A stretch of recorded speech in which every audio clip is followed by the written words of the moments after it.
¿Qué tal? Bienvenidos a Master Vidal en YouTube. Yo soy Marco Vidal y estamos en este espacio de desarrollo de elementos literarios, básicamente en dos áreas. Uno en el área estética, novelas, cuentos, obras de teatro, que será el caso de hoy, y otro en el asunto del desarrollo personal. Textos bien seleccionados, fáciles de trabajar, no demasiado prácticos, pero tampoco demasiado profundos. Bueno, en fin, hoy vamos a trabajar una novela.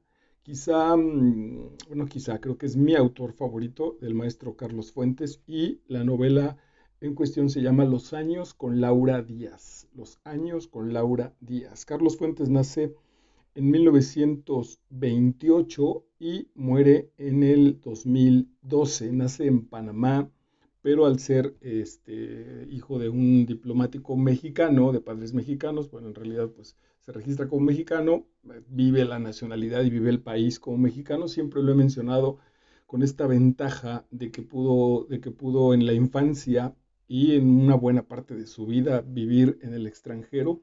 Eso siempre le permitió ser muy crítico con el asunto de la vida mexicana. Sin duda amó entrañablemente a México, pero esa distinción, esa distancia de haber vivido en los Estados Unidos, en Europa, de hablar perfectamente francés e inglés, sin duda también le permitió casi siempre revisar esta situación más o menos clara. No estaba tan apegado o no estaba apegado francamente como tal a la cultura, y eso le ha permitido ser crítico con ella y bueno, pues en toda la extensión de su obra. Fue un prestigioso novelista, ensayista mexicano. Aquí está lo que les decía. En su infancia estuvo en Estados Unidos, en Chile, en Argentina. Se licenció en Derecho y tomó cursos de Economía en Ginebra, en Suiza. Trabajó en la Secretaría de Relaciones Exteriores y fue embajador de México en Francia. Su obra literaria es amplísima. En este espacio ya tenemos La región más transparente del aire, y tenemos, déjenme ver si está aquí, Diana la cazadora solitaria, y tenemos Aura. En realidad esta sería nuestra cuarta entrega sobre la obra de Carlos Fuentes, y ya viene ahí formado, ya está en proceso de lectura, El instinto de Inés, también otra tremenda obra del maestro Carlos Fuentes. Bueno, pues vamos a arrancarnos. ¿Qué son los años con Laura Díaz? Él menciona que la intención es revisar estas generaciones que atraviesa su personaje desde su nacimiento, su relación con padres y abuelos en Veracruz, y luego a lo largo de su vida, como se casa, tiene sus hijos, tiene sus amantes, su relación importantísima con Frida y con Diego Rivera, lo cual le permite también hacer una especie de revisión crítica sobre la cultura mexicana de esos tiempos, y terminará pues más o menos en 1970, donde en este paso de las generaciones su nieta, que es muy bello el juego que establece, porque además como en la línea, diría Stanislavski, pensando en teatro, en el superobjetivo de la obra, en esta línea trascendental de toda la obra, hay muchísimo movimiento en las generaciones que están cerca de la vida de cada uno de nosotros. Somos un asunto de constantes migrantes del espacio-tiempo. Esta mujer tiene ascendencia alemana y evidentemente veracruzana, indígena, española, y termina también viviendo un tiempo importante con su nieta en Los Ángeles, California, casada con, no a la nieta, sino los padres de esta nieta, en un gesto también muy bonito que juega con el asunto de Judith, aquella historia de la Biblia, donde la relación se hace cercana entre Judith y su suegra, cosa que no es relativamente tan común, ¿no? Las relaciones filiales son muy fuertes, padres, hijos, madres, hijas, pero con las suegras no es tan sencillo. Y entonces en Judith hace ese juego. Bueno, pues aquí mismo con Laura Díaz, su nuera, termina muy pegada a Laura. La nuera se casa con otro hombre que esta mujer perdió al hijo de Laura y al marido de esta mujer en la matanza del 68, lo mismo que un joven que conoce que perdió a su mujer en la matanza del 68. Entonces esta familia, digamos que no se une a partir del romanticismo simple, sino se enamoran un poco por necesidad y deciden irse a vivir a Los Ángeles cuando ya Laura Díaz es vieja, y termina acompañando en la vocación de su nieta, como fotógrafa en Los Ángeles. Esta nieta ya también en esta migración constante de nuestra vida, pues con el origen alemán desde la abuela, mexicano ya en una cultura con su padre y su madre, y sin embargo también ya desarrollando lo nuevo que va a ser vivir en el sur de los Estados Unidos, con lo que eso implica con esta cultura americana, etcétera. Ese es el gran viaje. Bueno, te voy a ir compartiendo lo que rescaté. Quería también agregar que eh, intento pensar muchísimo, no soy ningún especialista ni me gustaría llevarte a la profundidad. Estas cápsulas y este canal fue creado para facilitar las cosas, para intentar que dejáramos de tener miedo a la gran literatura. A veces pasar a la gran literatura nos asusta y decimos, no, pues va a ser aburrido, no le entiendo, me tratan como estúpido, etcétera, etcétera. Y entonces hay que encontrar ahí 2 o 3 tips. Aquí hay un método muy lindo que está en la primera grabación de este canal de Master Vidal en YouTube, que se llama Los niveles de lectura. La primera o la segunda grabación, que son 7 pasos para profundizar en cualquier elemento literario, de lo relativamente superficial hasta las cuestiones simbólicas y las cuestiones sobre todo en el camino espiritual, el desarrollo de los personajes, cómo van viviendo, cómo se van acercando a sus conciencias espirituales. En este caso también sucede.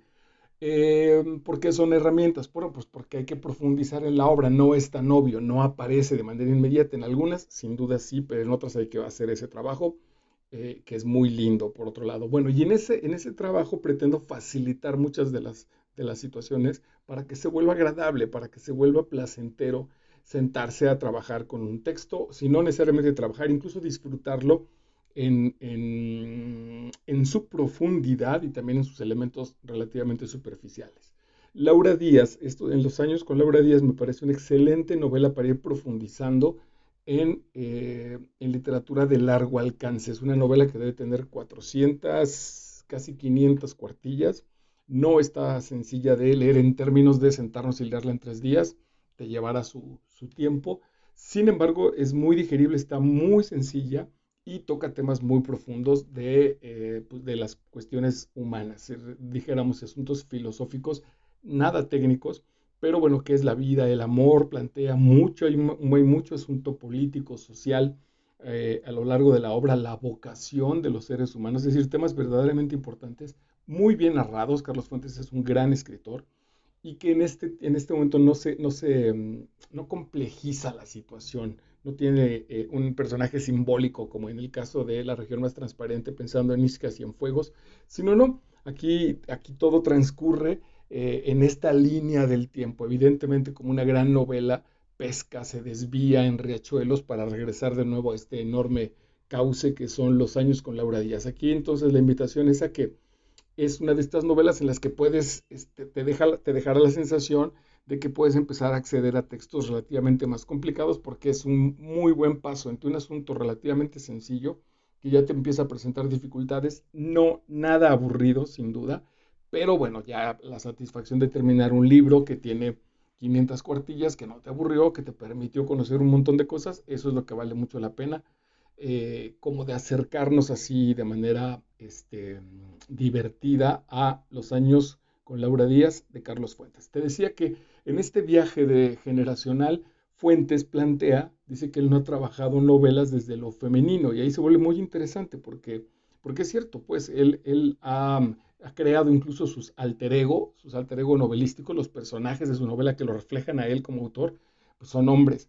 Aquí decide trabajar con ese alter ego desde el lado femenino, con todo lo que implique el clavado hacia lo literario. Y sin duda lo logra y lo logra con verdadera maestría. Me encantaría escuchar o revisarlo, intentaré, lo buscaré, alguna opinión femenina sobre la novela de Carlos Fuentes para revisar por ahí si sí se acerca. A mí me deja la impresión de que llega al mundo femenino, evidentemente yo no lo habito, pero incluso puedo descubrir situaciones que yo decía, ok, mira, pues así piensan las mujeres, así sienten, así lo viven, de esta manera se mueven, esto buscan, etcétera, etcétera, que no es tan fácil a nivel social y en eso la novela es muy enriquecedora.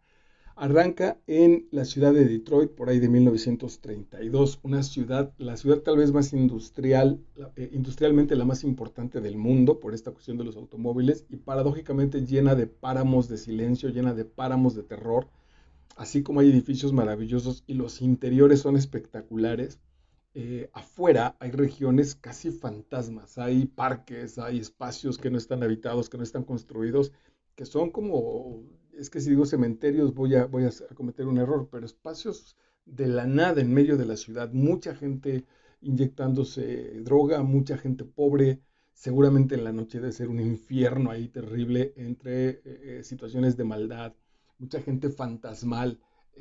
Y entonces esa mezcla entre el punto más alto de la civilidad humana en términos de industrialización, de dinero, de lujos, de comodidades, conviviendo con la parte más radical, más pobre, incluso más enajenada en términos del uso de drogas, más violenta. Pues esos son, esa imagen con la que arranca Carlos Fuentes no es gratuita.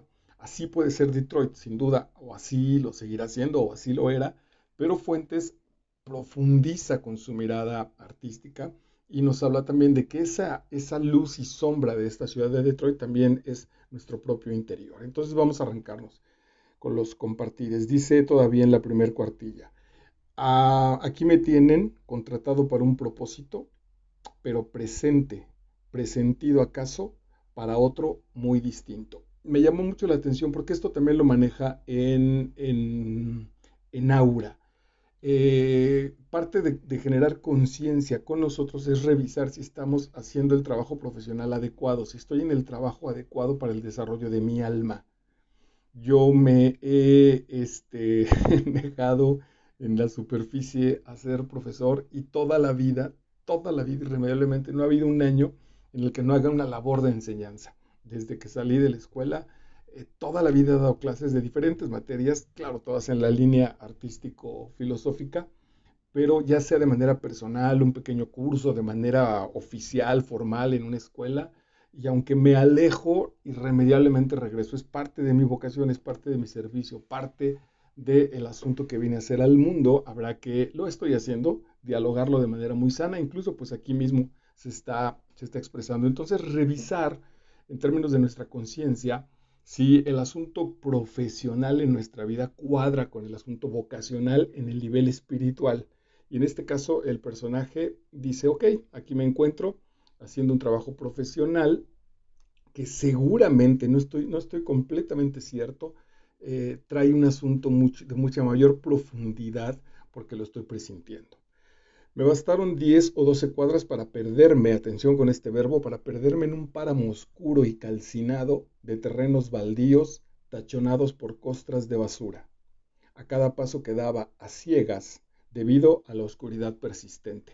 Y en el nivel espiritual tenemos este personaje que se sabe, lo voy a decir, estará tal vez un poquito exagerado, que se sabe en una especie de personaje de Heidegger, se sabe eyectado, se sabe arrojado, es un design que dice, ok, estoy aquí, tengo que hacer un trabajo, presiento que hay un asunto vocacional en mi interior y este Génesis, este Adán con el que arranca, en este caso esta Eva, con la que arranca nuestra novela, no camina por un paraíso, camina por 10 o 12 cuadras de un páramo oscuro y calcinado, con costras tachonadas por basura, frente a una oscuridad persistente. Ese es el Adán moderno, ese es, podríamos decir, el hombre nuevo, el hombre que está planteando el mundo en esta novela donde se arranca el caminar y el caminar de conciencia de la novela de Carlos Fuentes. Más adelante dice entonces, no es el pasado lo que muere con cada uno de nosotros, muere el futuro. Es estas frases maravillosas puestas en el contexto de la historia, porque no te permite irte, siempre hay algo interesante que te está contando de los personajes, de su vida, que no lo voy a hacer porque es muy largo y perdería mucho tiempo para los fines de este compartir. El asunto es que yo no lo había reflexionado, es cierto, cuando alguien muere, cuando yo muera, no es el pasado lo que muere conmigo, porque el pasado, mi pasado, quedó la huella en la gente, biológicamente la gente que me sigue, mis hijos concretamente, pero estoy en la historia de muchísimas personas. Puede ser a nivel muy profundo, hablo otra vez de nuevo mis hijos, las relaciones de pareja, mi madre, etcétera. Pero también pues en el asunto profesional estoy en la memoria o estaré en la memoria de un montón de alumnos, en mi caso pues del público que ha ido a ver las obras, etcétera, etcétera. Entonces, No, cuando yo muera no es el pasado lo que se muere, sino lo que se muere es el futuro. Lo que se muere es la posibilidad de lo que se supone, de acuerdo a al tiempo que muera, pero bueno, siempre será ese constante de lo que estaba por venir. Cuando yo muera, lo que me pierdo es lo que venía, no lo que ha pasado. Está padrísima esa reflexión. Adelante dice, no te desanimes, niña, veme nomás a mí. A veces has de pensar que mi vida me ha sido difícil, sobre todo cuando vivía sola con mi madre. Pero sabes una cosa, venir al mundo es una alegría, aunque te hayan concebido en medio de la tristeza y de la miseria. Quiero decir tristeza y miseria de adentro, más que de afuera. Llegas al mundo y tu origen se borra. Nacer es siempre una fiesta y yo no he hecho más que celebrar mi paso por la vida sin importarme un comino de dónde vengo. Ahí hay toda una actitud a nivel psicológico y a nivel filosófico, a nivel 4 y 5 de nuestro sistema maravillosa. Tú decides, incluso esta novela debe haber sido escrita en 1950 y cacho. Bueno, es decir, 70 años después, esto lo usan en los cursos de desarrollo personal. Olvídate de tu pasado, pues si no, olvídate que ya no determine tu presente para que ya no determine tu futuro. Entonces, sin importarme un comino de dónde vengo, qué pasó al principio, cómo y dónde me parió mi madre, cómo se portó mi padre, ¿sabes? Tu abuela Cosima lo redimió todo, pero aún sin ella, sin todo lo que le debo a tu abuela y lo mucho que la adoro, yo celebro al mundo. Yo sé que vine al mundo para celebrar la vida, en las duras y en las maduras, niña, y lo voy a seguir haciendo, con mil carajos. Y perdóname que hable como albaradeña, pero allí me crié.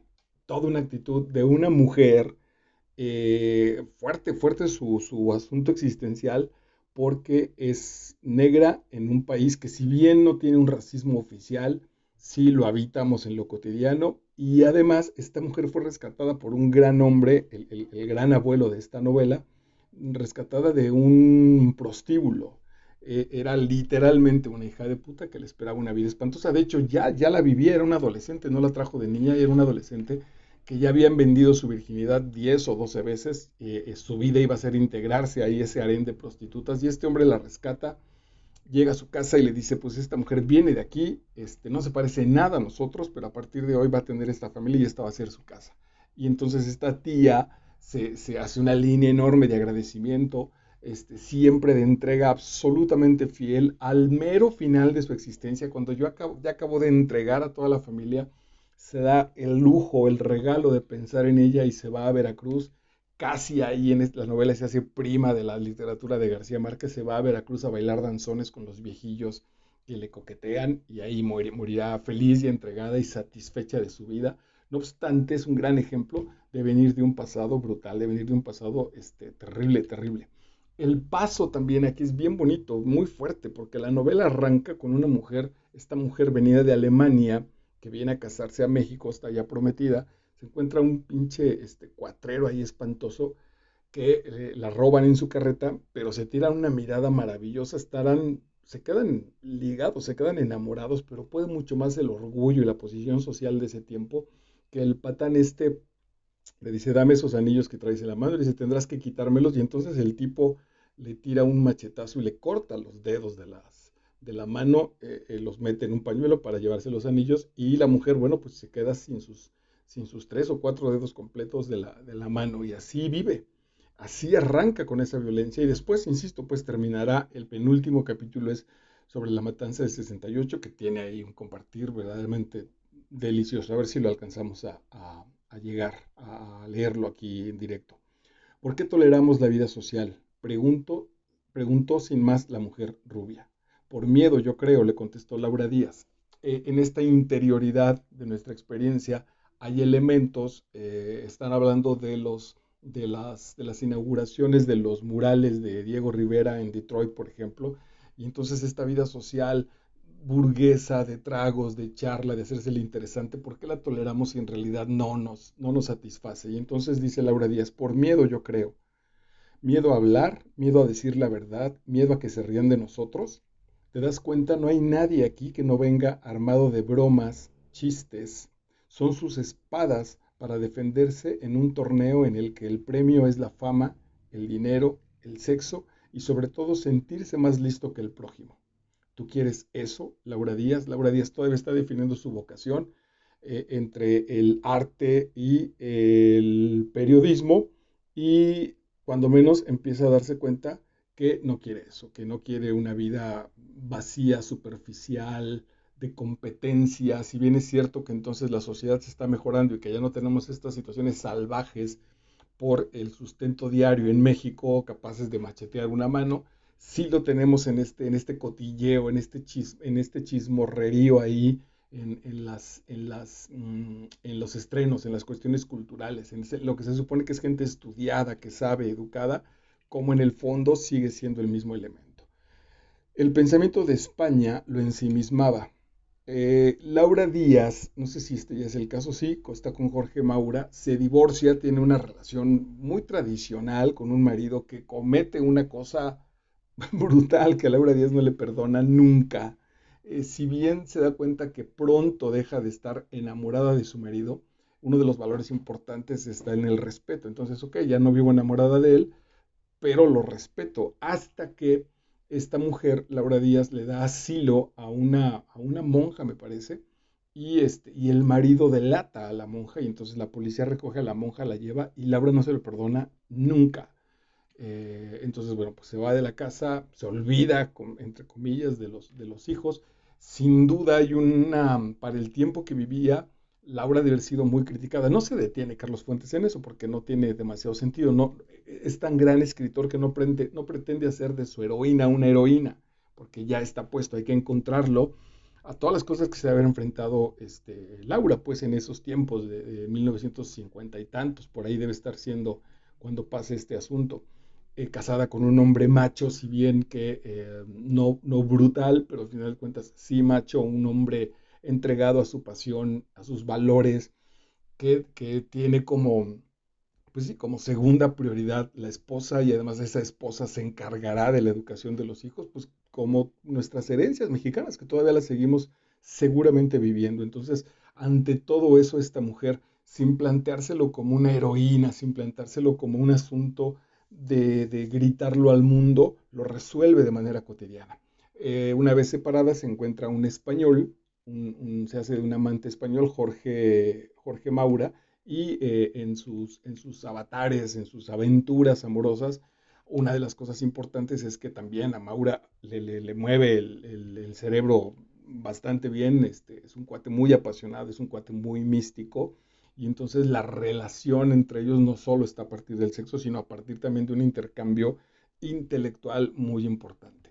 Sí, sí, muy importante. Lo que pasa con la relación, a mí me gusta mucho la novela porque no es una novela rosa donde se conocen, se enamoran y terminarán felices para siempre. Es una novela durísima, es una novela donde los amantes se acercan sabiendo que se acerca el tiempo en el que se van a separar. Es donde Maura le dice, ok, yo la paso muy bien contigo, qué bueno que estés muy bien conmigo. Sin embargo, todo esto tiene que ver porque yo estoy buscando a mi mujer. Yo estoy enamorado de una mujer que está atrapada en determinadas cosas. En concreto está en Cuba. Dice, la voy a ir a salvar, voy a ir por ella. Si me acompañas en este proceso, te lo agradezco mucho. Me voy a entregar al 100%, pero no intentes atraparme, no intentes que me quede porque estoy siendo muy honesto y además tú también sabes que tienes tu propio camino. Eso que va creciendo, también va creciendo el amor, va creciendo el apego, va creciendo el cariño y separar, generar esas rupturas, generar así desde la conciencia absoluta, sabiendo que eso venía, a mí me sorprende mucho, está padrísimo, no como la experiencia, sino con la madurez, con el propio dolor con el que se asume. Entonces, Maura reflexiona, el pensamiento de España lo ensimismaba. Dijo que España para los españoles es como México para los mexicanos. Esto es muy bonito y esto toca situaciones políticas y culturales. España para los españoles es como México para los mexicanos.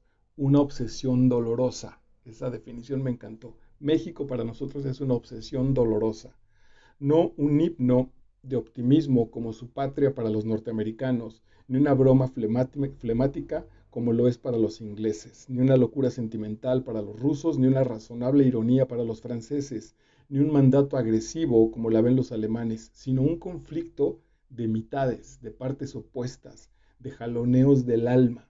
España y México, países de sol y de sombra. Eso a mí particularmente me gusta muchísimo porque porque aunque está hablando de situaciones sociales, la verdad es que al interior me reflejo muchísimo. Entonces, cuando genero yo cuestionamientos de, ok, cómo es ser hombre en México? ¿Cómo es mi vida como mexicano?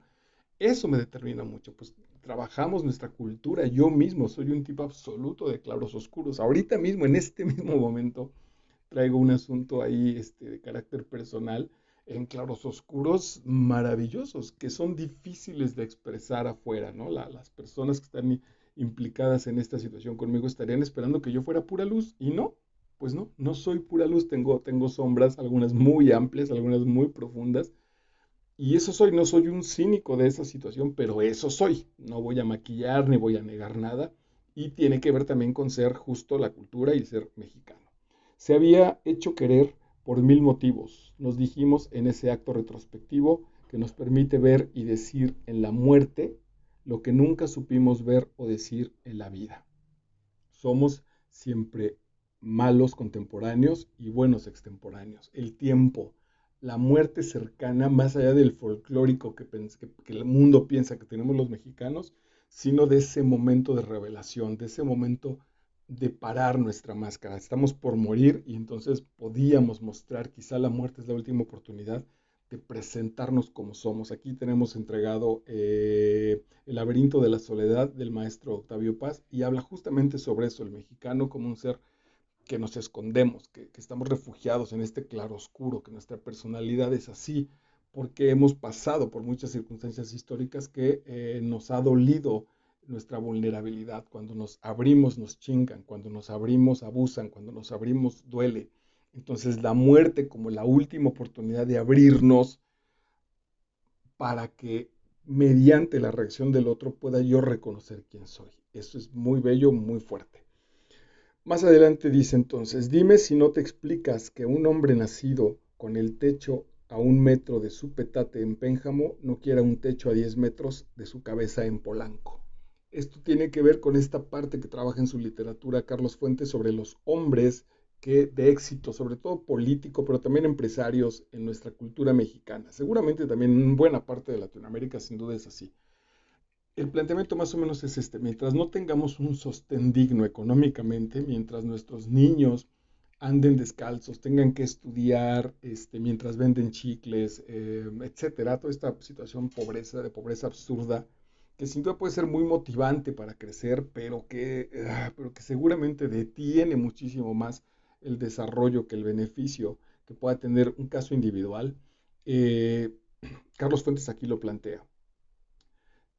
Entonces los hombres que nacen en un petate, en una caja, en su casa, pues, en un techito ahí, que nacemos con un montón de hermanos, que lo que tú quieras a partir de la pobreza, ¿cómo no tenemos ganas de darle vuelta a esa pobreza, de salir de los lugares que nos vieron crecer, de nuestras situaciones originales, para irnos a comprar una pinche mansión en una zona ricachona en México, ¿no? En este caso está hablando de Polanco, toda la gente que nació pobre en los alrededores de la ciudad, que padeció, que fue humillada, de eso la literatura mexicana se encarga muchísimo de ese periodo. ¿Cómo no van a tener ganas de darle la vuelta a esa situación indigna y entonces comprarse una mansión en Polanco que no necesitan, que es excedida para demostrar su poder y para demostrar que el gran éxito de la cultura mexicana es haber salido del agujero de donde veníamos?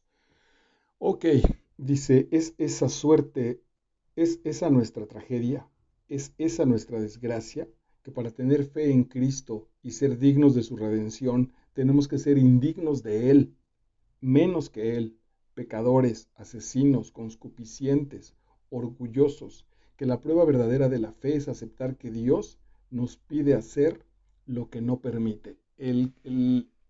La manera en la que nuestra cultura mexicana, o lo que se ha ido formando como cultura mexicana, ha ido trabajando estas ideas, particularmente la religión. No tuvimos ni tenemos como tal una religión favorecedora, una religión potenciadora. Tenemos una religión humillante, tenemos una religión del sacrificio, tenemos una religión castrante de humillación, aquí lo está diciendo Carlos Fuentes, en la que tenemos que humillarnos para ser aceptados. Piensa que si la religión es una de las determinaciones fundamentales, piedra de base, piedra de sostén del resto de nuestra vida, Entonces, en ese traslado psicológico, papá Dios frente a papá biológico, madre frente a Virgen de Guadalupe, entonces también nuestra cultura es una cultura así, es una cultura, basta ver la gente que pide dinero en la calle. Este, por ahí es rarísimo el caso, alguna vez hace poquito se subió un señor con unos mazapanes al transporte público y así lo dijo, mazapanes y decía el precio. Una señora intentó darle una moneda y el tipo le dijo, no señora, los vendo, no me subí a pedir dinero, vendo este producto, me lo compra, que bueno, no, muchas gracias. Con toda la dignidad. Esa dignidad la hemos perdido, pero no solo en la gente que pide en la calle, la pierden los alumnos cuando han hecho un pésimo curso y vienen casi de rodillas a pedir una segunda oportunidad. La pierden los amantes cuando están intentando rescatar a su pareja, porque esta es parte de nuestra cultura y viene desde este asunto de que Dios a nosotros lo que nos pide es humillación. Lo que nos pide es ponte por debajo de mí para que te acepte en mi reino. Brutal. Esas son las cosas fuertes que hay que trabajar y que nos acercan, que nos desvelan los elementos literarios. La fe del indio mexicano, o la fe del filósofo alemán, o la fe de la judía conversa, o la fe de la militante fascista, o del militante comunista, ¿cuál será para Dios mismo la mejor, la más verdadera fe de todas? Dímelo, Laura, cuéntamelo. Evidentemente es, digo, si dicen que no se vale pues hacer una crítica desde un asunto que no esté puesto en el sistema de la novela. Entonces, en el sistema interno de la novela, no podemos hacer esa crítica porque los personajes no están ahí. Puesta desde fuera, se vale porque es un planteamiento ocioso, porque es un planteamiento, otra vez, proyectado en términos psicológicos. Yo tuve un papá que, cuando digo yo, intento generalizarlo, tuvimos un papá que se movía por el hijo que se portaba mejor, que se movía por el hijo más obediente, por el hijo que según él lo quería más, por el hijo que lo acompañaba a sus parrandas, etcétera, por el más solidario. Como el amor de ese papá no lo hemos tenido que ganar compitiendo con los hermanos, esa situación se traslada al asunto de Dios. Dios también debe moverse así, es una proyección de nosotros. Entonces Dios dirá, ¿a quién quiero más? ¿A los judíos, a los alemanes, a los mexicanos, a los católicos, a los musulmanes?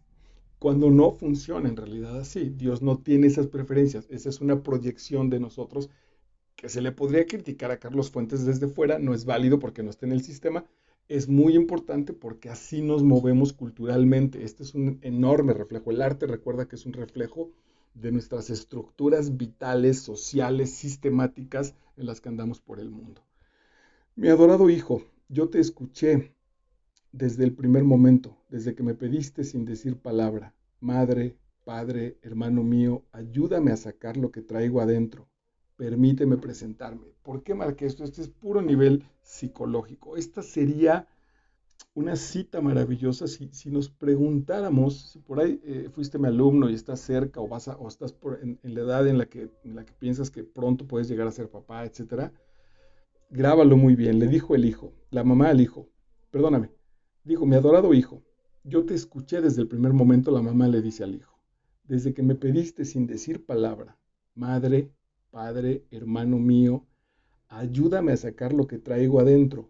Permíteme presentarme. ¿A qué venimos al mundo? A sacar lo que traemos dentro, a presentarnos, a ser nosotros. ¿Y cuál es la labor de los papás? Ayudar a que eso suceda. Fíjense qué belleza. No es educar, no es encuadrar. Hace poco decía con una amiga, le digo, prepárate porque esta amiga misma ya es mamá y le decía, prepárate porque esto va a doler. Va a doler porque así te lo hicieron y va a doler si lo reconoces para ti misma. Pero no amamos a los hijos por nuestros hijos. De hecho, evidentemente no los amamos en tanto que ni siquiera los conocemos. No sabemos quiénes son nuestros hijos. Nuestros hijos nos preocupan que no sean drogadictos, que sean personas de bien, porque si no lo fueran, corremos el riesgo de ser juzgados. Si mis hijos fueran unos delincuentes, es muy probable que la conclusión a la que se llegue socialmente sea, pues es que Marco no los educó bien, algo faltó, no les dio amor, lo que tú quieras, pero entonces yo fallé. Entonces mi preocupación no está porque ellos se abran, porque incluso en la experiencia de ser malvados, de ser drogadictos, de ser enfermos, en esa misma experiencia vendría la información con la cual ellos espiritualmente se movieron en el mundo. Eso es lo que tenían que venir a resolver. Pero los padres estamos muy lejos de dar ese desarrollo. No queremos abrirlos, no queremos ayudar a que se abran y sean lo que tengan que ser. Queremos encuadrarlos. Entonces todos tendrán que ser licenciados, todos tendrán que tener maestría, departamento, automóvil, seguir generando familias, etcétera. Lo que hacen todos. No los distinguimos porque a veces ni siquiera lo podemos ver. Está muy bonita esa parte. Dice el que sigue, después de apartar las cortinas para que le entrara la luz, Laura se volvió a mirar la cama de Santiago. Laura se volvió a mirar la cama de Santiago. Su hijo ya no estaba allí. Este es también otro motivo, otro leitmotiv no es leitmotiv, se me escapa, de la novela, las muertes. Se muere su hermano de manera muy injusta, un hermano al que adoró. Por ahí hay así un asunto hasta como de incesto en términos puramente mentales, pero la niña seguramente lo deseaba, y muere este hermano y luego muere el hijo, ambos muy jóvenes. Entonces pasa esto, dice, después de apartar las cortinas para que entrara la luz, Laura se volvió a mirar la cama de Santiago. Su hijo ya no estaba allí, quedaba flotando un lamento silencioso. Es muy bonito, a mí lo guardé porque me parece eh, muy poético. Cuando el otro desaparece, lo que queda flotando es un lamento silencioso. En la literatura, en muchas, sobre todo en las expresiones populares, se quedará ahí como el fantasma, como el espíritu. Tal vez si nos fuéramos a Pedro Páramo, bueno, pues aquí quedó guardado el dolor. No, en realidad está dentro de mí, pero es una proyección hacia afuera. Es poético el decir, está el dolor guardado en mí de la ausencia de la gente, de la persona que amé, y la proyecto hacia su recámara, hacia su espacio, hacia su ropa, etcétera. Y en algún momento es tan fuerte la proyección que llego a darle casi materialidad a en realidad, a ese dolor, a esa ausencia interior. Pero es muy bonita, poéticamente es muy fuerte, muy bella. Jorge Maura, este hombre español, Laura Díaz recordaba las palabras de Jorge Maura. No hay que cambiar la vida, no hay que transformar al mundo, hay que diversificar la vida, hay que perder la ilusión de la unidad recobrada como la llave de un nuevo paraíso. No tenemos que reunirnos como en el pasado para abrir nuestro paraíso. Hay que darle valor a la diferencia. La diferencia fortalece la identidad. Mientras más diferente es el otro de mí, más fortalezco quién soy. Entonces, vale la pena abrirlo. Es otro de los nudos que arranca, que traslada toda la novela de estos superobjetivos que te mencionaba. La diferencia, el venir de otro lado, el presentarme ante lo diferente, le hago un regalo, al ser yo diferente, le hago un regalo al otro para que se encuentre, para que defina quién es, para que designe quién es. Está padrísimo.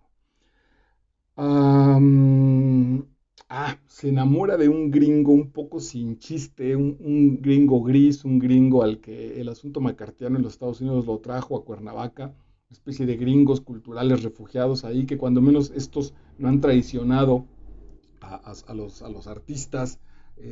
Hollywood los deja sin trabajo y les ofrece trabajo a aquellos que se vuelvan delatores de sus compañeros artistas que son comunistas para este sistema. Bueno, Laura se enamora de uno de ellos, de Harry, y ella lo hace además conscientemente en una especie de redención. Híjole, no me atrevo a decirlo porque Fuentes no lo pone así, lo intuyo como si parte de la vocación femenina, parte del desarrollo femenino, del aprendizaje femenino, es este proceso de redención para el otro, es este proceso de entrega desinteresada para el otro, muy mal interpretado en nuestra cultura actual, porque los hombres y las mujeres también, hemos abusado de ese proceso, lo hemos pisoteado, no le hemos dado su valor existencial y su valor mítico correcto.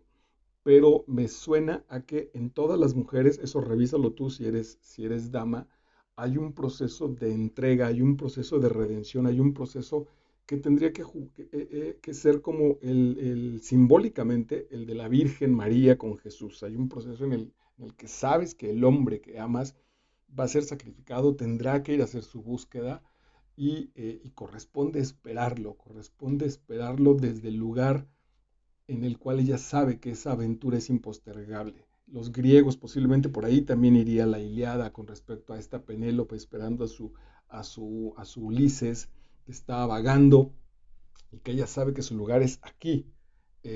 Insisto, se ha interpretado muy mal, pero puede tener mucho sentido. Tiene mucho que ver también con este amor desinteresado de las madres. Aquí también tenemos la entrega de El Padrino de Mario Puzo y la madre del padrino y después la esposa del padrino son mujeres así, sin duda muy tradicionales, pero también muy felices en su tradición, muy, muy satisfechas con el proceso que están viviendo. Entonces, bueno, aquí Laura juega ese rol frente al perdido, juega ese rol frente al tipo que lo asume. El asunto interesante, el asunto lindo aquí es que no está enajenado, es que ella dice, ok, vengo a rescatarte y sí, seré tu madre, seré tu amante, ahorita lo voy a leer porque es muy bonito, pero lo hago desde la libertad y eso entonces le da una conversión completamente diferente, no está en un proceso de enajenación y dice, te quiero como perra.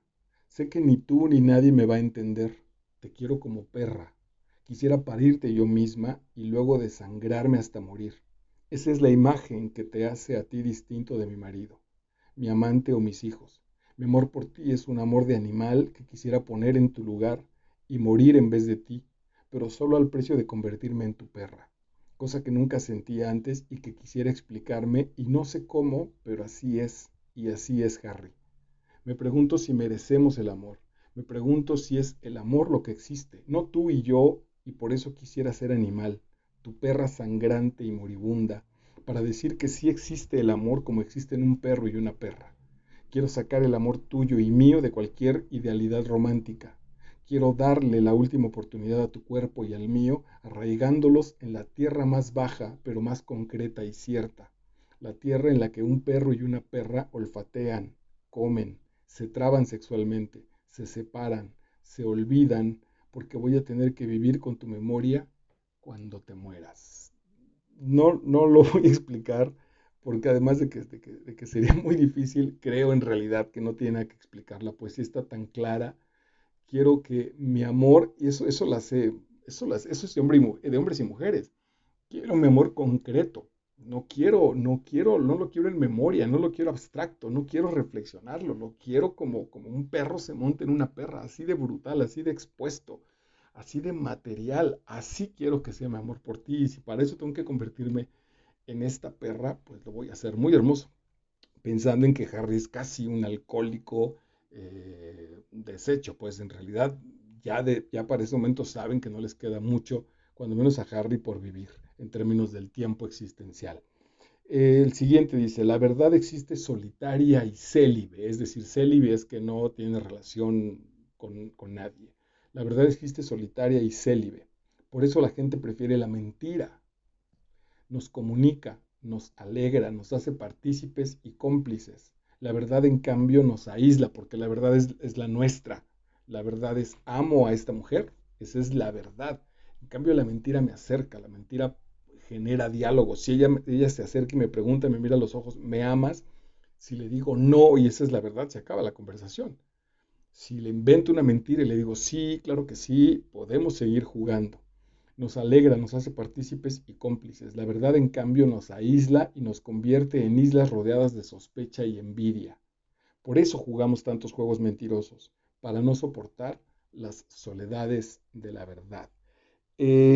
Puesto en el asunto cultural mexicano es muy fuerte, porque implica que nosotros nos seguimos moviendo en la mentira. Somos hijos de la obra de Rodolfo Sigli, somos hijos del laberinto de la soledad, somos seres cubiertos, somos seres enmascarados, ya de manera muy cercana lo sigue trabajando el maestro Trigos en su novelística de la hemoficción, donde sus personajes siguen siendo personajes enmascarados, siguen siendo personajes, uno de ellos se llama Juan Sonrisa, que es un tipo que le duele ya la cara de sonreír, el tipo está todo el tiempo así que ya esta parte ya no la soporta porque no es una sonrisa honesta, porque es parte de su rostro, es parte de su querer quedar bien. Ahí nos movemos. Ok, tengo fotocopias de todas tus pinches movidas. Esta también es muy fuerte, muy bonita. El hijo que chantajea al padre. Estos ya son los hijos de Laura Díaz. El hijo de Laura Díaz resulta un güey que se acomoda, un güey que se hace rico de la noche a la mañana con la clásica tranza mexicana, con las influencias, con hundir. Le intenta pasar esos mismos valores al hijo, un papá doble moral, porque está casado con la mujer, pero tiene un amante. El hijo se entera de ese asunto y el hijo le dice, tengo fotocopias de todas tus pinches movidas. Me sé de memoria cada mordida que recibiste de un secretario de Estado por manejarle un asunto público como si fuera privado. Cada comisión que te dieron por servir de intermediario y hombre de paja en una compraventa ilegal de terrenos en Acapulco. Cada cheque que te pasaron por servirles de frente a inversionistas gringos en actividades vedadas a extranjeros. Cada peso que te dieron por asumir la responsabilidad de terrenos ejidales desalojados a una costa del asesinato de campesinos, para que un presidente y sus socios desarrollaran ahí el turismo. Pues de lo que se está quejando, de lo que anuncia, de lo que se supone que vea el cambio, sin un tinte político, te hago este comentario del famoso asunto de la cuarta transformación de López Obrador. Esto es lo que está intentando modificar. Me sé las muertes de líderes sindicales independientes y de líderes agrarios rejegos. Por todo te pagaron y a todos les pagaste, Padre mío e hijo de la chingada. No has cometido un acto lícito en tu puta vida. Vives del sistema y el sistema vive de ti. Me parece genial. Es un gran logro. Puso justo la lupa el maestro Fuentes en el sistema mexicano. Aquí es donde yo admiro muchísimo a los grandes artistas, a los grandes autores, porque en un párrafo, en un párrafito largo ahí de 10 cuartillas, hace lo que otros desarrollan en un texto sociológico, pues en un texto cargado de cuestiones, claro, se entiende, pero el artista pasa por ahí, o sea, en la novela esta novela de Carlos Fuentes de los años con Laura Díaz, nos enteramos del asunto político, del asunto social, del asunto cultural, del asunto psicológico. Se vuelve un gran espejo de nosotros mismos en tanto ciudadanos, primero de esta cultura y sin duda alguna, a nivel internacional también, de una cultura mundial. Al final de cuentas también está la profundidad artística de Carlos Fuentes que toca al hombre. En este caso incluso, visto y puesto desde la mujer, desde la universalidad más sana de una mujer. No eran muertos para el presidente, eran alborotadores, subversivos, comunistas, refiriéndose a un comentario que hace Díaz Ordaz con respecto a la matanza del 68. Eran alborotadores, subversivos, comunistas, ideólogos de la destrucción, enemigos de la patria encarnada en la banda presidencial. Solo que el águila, la noche de Tlatelolco, huyó de la banda presidencial. Se fue volando lejos y la serpiente avergonzada mejor mudó de piel y el nopal se aguzanó y el agua del lago volvió a incendiarse. Muy bonito porque, muy fuerte también sin duda, pero muy bonito porque entonces los valores históricamente más representativos de una mezcla, al final de cuentas histórica, pero enriquecedora entre los valores indígenas y los valores hispánicos, se rompe, ¿no? Ante esta brutalidad del 68 dice entonces el nopal se pudre, la serpiente se va avergonzada y el águila busca otros cielos. Lo que el temor político, el temor social, lo que terminó por destruir a nivel generacional va a ser esta identidad de lo mexicano. ¿Qué chiste tiene ser mexicano? ¿Qué chiste tiene preocuparme por mi elemento cultural, por mi escuela, por mi casa, por mi patria? Si estos hijos de puta la van a destruir como sucedió en el 68, van a dar ese brutal madrazo para eliminar esos valores, para que el águila, el nopal y la serpiente se desintegren de nuestra bandera. Muy, muy, muy fuerte, muy lindo. Cita Maura unos versos de Rubén Darío que dice así: dichoso el árbol que es apenas sensitivo, y más la piedra dura, porque ésta ya no siente. Pues no hay dolor más grande que el dolor de ser vivo, ni mayor pesadumbre que la vida consciente. Fuertísimo, ya estamos apuntando hacia el final de la novela, empiezan a cerrar todas las líneas y por supuesto entonces también empieza a hacerse profunda, abismal el asunto de la conciencia. Y entonces Darío dice, híjole, ser conscientes de la verdad es durísimo, benditas las plantas y todavía más la piedra que ya no siente. como regresar a esa naturaleza a partir de que la conciencia, que por otro lado nos regala la esencia humana y por ahí algunos destellos de la divinidad, es profundamente dolorosa en tanto lo que esta novela, pues, o el arte o la belleza nos descubre, nos permiten revisar, que es básicamente a nosotros mismos. No sería la doliente, no sería la llorona, caminaría erguida, aunque aceptase con humildad que nunca sería la dueña de la naturaleza, pues la naturaleza nos sobrevive y nos pide no ser dueños, sino parte de ella, regresar a ella, dejar atrás la historia, el tiempo y el dolor del tiempo, no ilusionarse más pensando que fuimos dueños de nada ni de nadie, ni siquiera de nuestros hijos, ni siquiera de nuestros amores, no somos dueños de nada. Laura Díaz, dueña solo de nuestro arte, de lo que pudimos entregarle a otros a partir de nuestro propio cuerpo. El cuerpo de Laura Díaz, transitorio y limitado. Es la enorme y maravillosa paradoja que como en este cuerpo, físicamente hablando, transitorio, en cambio, ilimitado, limitado, no puede volar, no puede trascenderse, no puede hacer viajes en el tiempo, depende de la biología, etcétera, pues aún ahí la memoria, la vivencia, le da sentido a la existencia, muy fuerte, muy bello. Nuestra existencia no tiene otro sentido que completar los destinos inacabados. Ya lo había ido trabajando Carlos Fuentes cuando decía, el hijo le dijo, mamá, permíteme llegar al mundo para mostrarme, permíteme crecer para mostrarme, para ser quien soy. Aquí está, nuestra existencia no tiene otro sentido que completar los destinos inacabados. Y también en términos histórica, de una situación histórica con respecto a nuestra familia, a nuestra comunidad, un poco el asunto, ¿para qué somos mexicanos? ¿Para qué soy hombre en esta cultura? Para cumplir el destino de lo que el grupo social trascendente en tiempo y espacio, mis muertos, me están invitando a completar.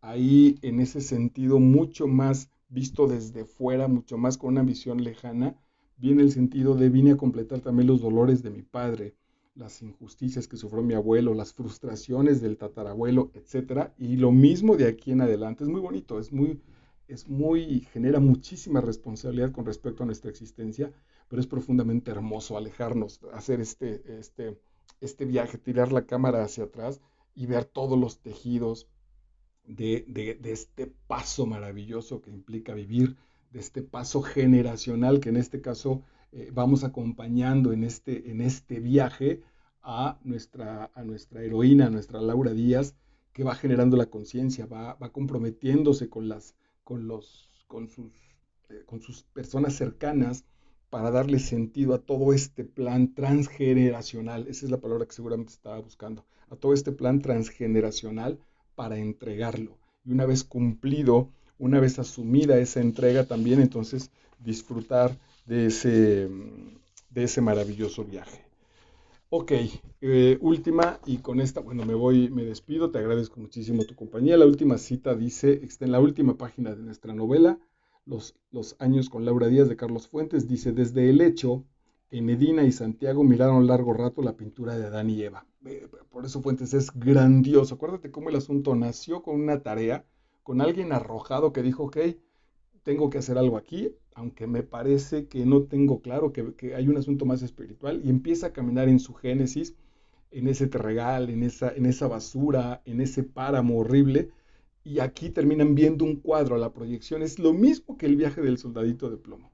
Desde el lecho, Enedina y Santiago miraron largo rato la pintura de Adán y Eva ascendiendo desde el paraíso en vez de caer del paraíso. La pintura de los primeros amantes desnudos y dueños de su sensualidad, realizada por el segundo Santiago, Santiago el Menor, otra vez todo este sello en la estructura familiar. Antes de morir, Laura Díaz en su testamento la había legado a la última pareja, Santiago y Enedina. Muy bonito, la entrega transgeneracional, en este caso con la pintura, pero los elementos que vienen desde el abuelo, desde las viejas generaciones, que me tocará también ir trascendiendo, también ir recibir en esta estafeta y acompañarlo hacia adelante. Pero no recibo orgullo, no recibo basura, no recibo situaciones de carga del ego, no.